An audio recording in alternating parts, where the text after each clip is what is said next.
Hello everyone, स्वागत है आपका मेरे चैनल में। और कैसे हैं आप सब? आई होप बढ़िया से होंगे। तो मैं रोज़ की तरह एक नई वीडियो लेकर आ चुकी हूँ। वीडियो आपके लिए बहुत ही यूज़फुल होने वाली है और बहुत ही इंटरेस्टिंग है, तो आप इसे पूरा वॉच कीजिएगा और इसे ज़रूर से देखिएगा। तो आप मेरे चैनल पर नए हैं तो मेरे चैनल को सब्सक्राइब कीजिएगा। तो सबसे पहले तो हम ये आलू की पिट्ठी बना रहे हैं। इसमें हमने नमक, लाल मिर्च, धनिया पाउडर और गरम मसाला ऐड किया है और इसमें हमने ये हरी मिर्च कटी हुई डाल दी है और स्वाद के अनुसार हमने नमक भी ऐड किया है और हम इसको अच्छे से मिलाकर तैयार करेंगे। तो हमें आज आलू के पराठे बनाने हैं जो हमें बिना फटे बनाने हैं और बहुत ही बिल्कुल गोल बनाने हैं। तो हमने अपने हाथों पर ऑयल लगाकर सबसे पहले आप पिट्ठी के गोले बना लें, तो इससे फ्रेंड्स हमारे पराठे फटेंगे बिल्कुल भी नहीं। तो मैंने इस तरीके से सभी गोले बना लिए हैं और मैं अब पराठे बनाऊंगी। तो इस तरह से गोले बनाने के बाद आप कितना भी मोटा गोला पराठे में रख सकते हैं, पराठा आपका बिल्कुल नहीं फटेगा। तो ये ट्रिक बहुत अच्छी है। तो मैंने पराठे पर ऑयल लगाया है, तो आप ऑयल ज़रूर से लगाइएगा क्योंकि ऑयल लगाने से भी पराठा फटता नहीं है और ना ही चिपकता है और फूलकर भी अच्छा आएगा। तो हमें इस तरीके से आसानी से बंद कर देना है। तो अब इसे हमें हाथों से प्रेस करके सूखा आटा लगाकर धीरे धीरे बेलन से दबा दबा कर हमें बेलना है। तो हमारा जो पराठा है ना आलू का, वो बिल्कुल बिना फटे बनेगा। और आप देख सकते हैं फ्रेंड्स, हमने तवे पर इसे डाल दिया है। तो अब इसे हमने दूसरी तरफ से भी पलट दिया है। अब इस पर हम सरसों का ऑयल लगाएंगे। फ्रेंड्स, आप सरसों का ऑयल ही खाने में यूज़ कीजिएगा क्योंकि ये जो ऑयल होता है ना, ये हमारे घुटनों की ग्रीस को सही बनाए रखता है। यदि हम रिफाइंड खाते हैं तो हमारा जो घुटनों में ग्रीस होती है वो ख़त्म हो जाती है धीरे धीरे और एक दिन हमें डॉक्टर के पास जाना पड़ता है। तो डॉक्टर हमें मेडिसिन खाने को देते रहते हैं लेकिन उससे कोई आराम नहीं पड़ता है और उसके बाद हमें घुटने बदलने की नौबत आ जाती है। तो इसलिए आप सरसों का तेल यूज कीजिएगा और पराठे सरसों के तेल में बनाइएगा।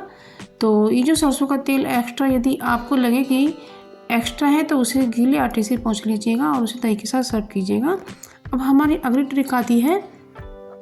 ये जो मरवे का पौधा होता है, इसे भी बनतुलसी या दोना कहा जाता है और इसका भारत में बहुत अधिक प्रचलन है, बहुत पसंद किया जाता है। तो हमने मंजरी से ये बीज कलेक्ट कर लिए हैं और हमने इसे गमले में बो दिया है। तो फ्रेंड्स, हमें इस तरीके से हल्की हल्की मिट्टी ही इस पर लगानी है और हल्का सा पानी इस पर छिड़क देना है। तो हमने कुछ दिन पहले ये प्लांट बोए थे, 4 बीज बोए थे लेकिन 2 ही जर्मिनेट हो पाए हैं।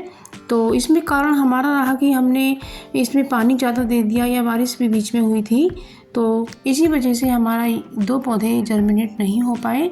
तो फ्रेंड्स, ये जो पौधे हैं सर्दी में पत्ते इस पर कम हो गए हैं, अब आएंगे। तो ये पौधा जो होता है हमारे लिए बहुत ही हेल्पफुल होता है।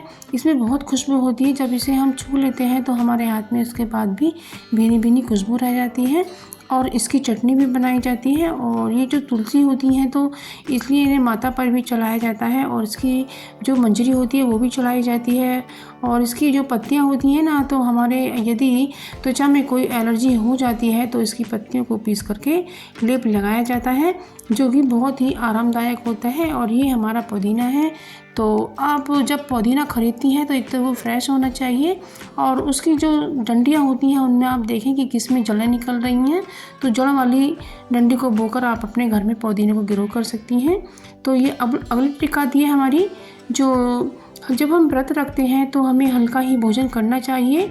ये हमारे समा के चावल हैं। तो हमने अष्टमी का व्रत रखा हुआ था तो उसमें हमें तला भुना नहीं खाना है। क्या होता है कि फ्रेंड्स, तले भुनी कोटू की पकौड़ियाँ वगैरह बना लेते हैं, हमें ऐसा नहीं करना चाहिए। हमें एक सात्विक भोजन करना चाहिए और इसमें हम काली मिर्च का ही प्रयोग करेंगे क्योंकि जब हम फास्ट रखते हैं तो हमारे पेट को एक रिलैक्स मिलता है और हमारी बॉडी को भी थोड़ा परिवर्तन मिलता है, तो उससे हमारी बॉडी भी साफ़ हो जाती है। तो इसमें जो काली मिर्च होती हैं उनका बहुत ही अच्छा काम होता है। ये हमारी जो लीवर होता है उसमें इन्फेक्शन को हटाती हैं तो हमारी बॉडी को रिलैक्स करते समय ये बहुत ही आराम पहुंचाती हैं। इससे हमारी जो थोड़ी बहुत गड़बड़ी हो जाती है पेट में वो भी ठीक हो जाती है। तो इस तरह से हमने इसमें कुकर में ऑयल डाल दिया है। तो फ्रेंड्स कभी कभी क्या होता है कि हम जैसे ऑयल डालते हैं तो उसमें थोड़ा पानी होता है और हम देख नहीं पाते हैं, तो जब वो चटर चटर करता है तो उसके ऊपर एक प्लेट ढक दें तो आपके ऊपर छींट बिल्कुल नहीं आएगी और आप जलने से बच जाएंगे। इसमें मैंने जीरा, काली मिर्च, धनिया पाउडर, हरी मिर्च को डाल दिया है और अब मैंने ये चॉप किए हुए आलू भी डाल दिए हैं और अब मैं ये समा के चावल डाल देती हूँ जो हमने अच्छे से धोए हैं और इसको अब हम चला देते हैं। और इसमें हमने पानी भी ऐड कर दिया है। अब इसमें हम स्वाद के अनुसार सेंधा नमक डालेंगे। तो इसमें व्रत में हमें सेंधा नमक ही यूज़ करना है और इसके बाद हम कुकर का ढक्कन लगा करके एक सीटी लगा लेते हैं। तो अब हमारी एक सीटी आ गई है और हमारी खिचड़ी बन करके तैयार है और ये बहुत ही सात्विक भोजन बना है। इसमें ना तो ऑयल ज़्यादा है और ये हल्का सुपाच्य भोजन है, काली मिर्च वाला।